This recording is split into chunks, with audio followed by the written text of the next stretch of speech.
21वीं सदी में डिजिटल दुनिया में भारत इतनी तेजी से आगे बढ़ा है कि अब उसकी रफ्तार थम ही नहीं रही। नरेंद्र मोदी के नए भारत में देश की जनता डिजिटाइजेशन की तरफ तेजी से बढ़ी है। ऐसी कि लगता है जैसे आज का दौर डिजिटल युग में तब्दील हो चुका है। टेक्नोलॉजी का समाज के हर एक वर्ग को भरपूर लाभ मिल रहा है और ये सुनिश्चित मोदी सरकार ने ही किया है। भारत में डिजिटल क्रांति मोदी सरकार की ही लाई हुई है, जिसने देश क्या दुनिया में भारत की छवि की काया पलट कर दी है।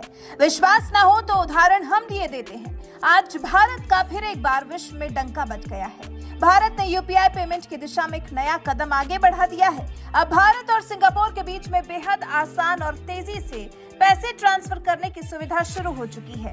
जी, न सिर्फ अपने देश में बल्कि अब भारतीय सिंगापुर में भी बहुत ही आसानी से अपने फोन से ही पैसे ट्रांसफर कर पाएंगे। दरअसल भारत का डिजिटल पेमेंट सिस्टम यूपीआई अब सिंगापुर के पे नाउ के साथ कनेक्ट हो गया है। दोनों देशों के बीच में cross border fintech connectivity service को पीएम मोदी ने सिंगापुर के प्रधानमंत्री ली सिएन लूंग के साथ वीडियो कॉन्फ्रेंसिंग के जरिए लॉन्च किया और प्रधानमंत्री मोदी ने इसे सिंगापुर और भारत के बीच रिश्तों में मील का पत्थर बताया। सुनिए पीएम मोदी ने इस बारे में क्या कुछ कहा। भारत और सिंगापुर की मित्रता बहुत पुरानी है। समय की कसौटी पर हमेशा खरी उतरी है।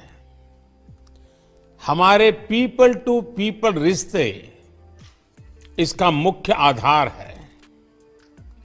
यूपीआई पे नाउ लिंक का लॉन्च आज दोनों देशों के नागरिकों के लिए एक ऐसा उपहार है जिसका वे उत्सुकता से इंतजार कर रहे थे।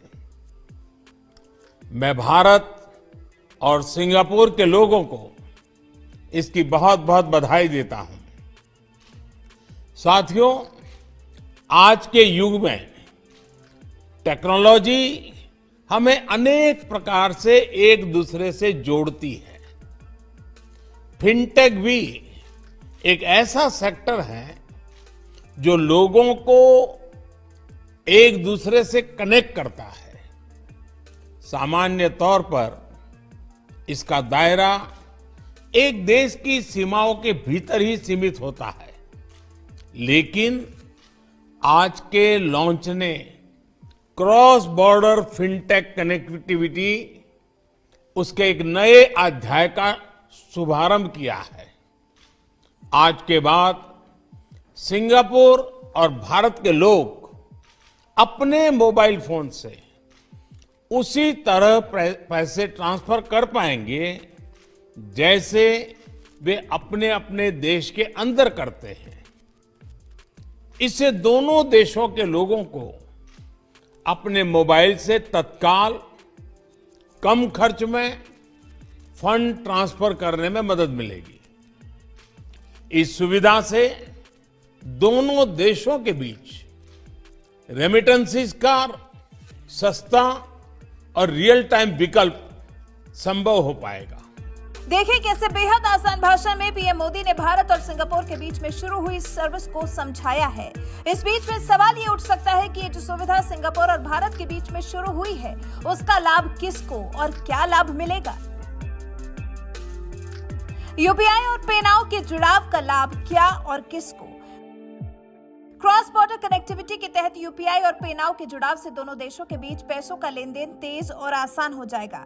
मतलब ये कि सिंगापुर में रहने वाले भारतीय अब यूपीआई के जरिए अपने घर वालों को पैसे भेज सकेंगे। यही नहीं, अगर सिंगापुर में रहने वाले किसी भारतीय को पैसे की जरूरत पड़ती है तो वो डिजिटल पेमेंट के जरिए पैसे मंगा भी सकता है। सिंगापुर में रहने वाले छात्रों और माइग्रेट वर्कर्स के लिए ये सुविधा सबसे ज्यादा फायदेमंद साबित होने वाली है। पीएम मोदी ने बताया तो आज के बाद सिंगापुर और भारत के लोग अपने मोबाइल फोन से उसी तरह पैसे ट्रांसफर कर पाएंगे जैसे वो अपने अपने देश के अंदर करते हैं। इससे दोनों देशों के लोगों को अपने मोबाइल से तत्काल कम खर्च में फंड ट्रांसफर करने में मदद मिलेगी। इस सुविधा के बीच धन आदान प्रदान का सस्ता और तुरंत वाला विकल्प संभव हो पाएगा। इसका हमारे प्रवासी भाई बहनों, पेशेवरों, छात्रों और उनके परिवारों को बहुत लाभ होगा। वाकई यूपीआई और पे नाउ कनेक्टिविटी के बाद न केवल पेमेंट सुविधाएं आसान होंगी, बल्कि ये दोनों देशों के बीच में व्यापार के लिहाज से भी बेहद फायदेमंद साबित होगा। यूपीआई तो आपको पता ही होगा। यूपीआई भारत में मोबाइल आधारित रैपिड पेमेंट सिस्टम है जो वर्चुअल पेमेंट एड्रेस का इस्तेमाल करते हुए यूजर्स को किसी भी वक्त पेमेंट करने की सुविधा देता है। इसमें पैसे पाने वाले को बैंक डिटेल्स देने की जरूरत नहीं पड़ती। यूपीआई P2P और P2M भुगतान की सुविधा देता है और इसके यूजर्स पैसे भेज भी सकते हैं और भुगतान भी आसानी से कर सकते हैं। मतलब भारत के बाहर यूपीआई सेवा लेने या देने वालों में अब सिंगापुर का भी नाम जुड़ गया है। लेकिन इससे पहले भी इस पेमेंट सिस्टम को लेकर भारत का बहुत देशों से करार हो चुका है। सिंगापुर से पहले भी भारत का यूपीआई के लिए बहुत देशों से करार। रुपए के माध्यम से पहले से ही कई देशों में भारत की डिजिटल सेवा काम कर रही है। इनमें भूटान, नेपाल, मलेशिया, ओमान और यूएई जैसे देश शामिल हैं। नेपाल में यूपीआई प्लेटफॉर्म लागू करने वाला भारत से बाहर पहला देश है। भूटान में एनपीसीयू की अंतर्राष्ट्रीय शाखा NIPL और भूटान की royal monetary authority Bhim UPI आधारित भुगतान प्रणाली लागू करने के लिए समझौता किया गया है। ओमान में भी रुपे कार्ड और यूपीआई उपयोग हो रहा है। यूएई में लुलु फाइनेंसिंग होल्डिंग, मशरक बैंक और नेटवर्क इंटरनेशनल के साथ भारत का समझौता हो चुका है। फ्रांस में लारा नेटवर्क और यूके टेरापेक्स पैक्ट से समझौता है। सिंगापुर पहला देश नहीं है जिसका भारत के साथ करार हुआ, लेकिन अन्य देशों के साथ अब इस सुविधा वाले देशों में सिंगापुर का भी नाम जुड़ गया है। अब सिंगापुर के बाद अन्य देशों में भी यूपीआई के उपयोग की संभावनाओं को तलाशा जा रहा है।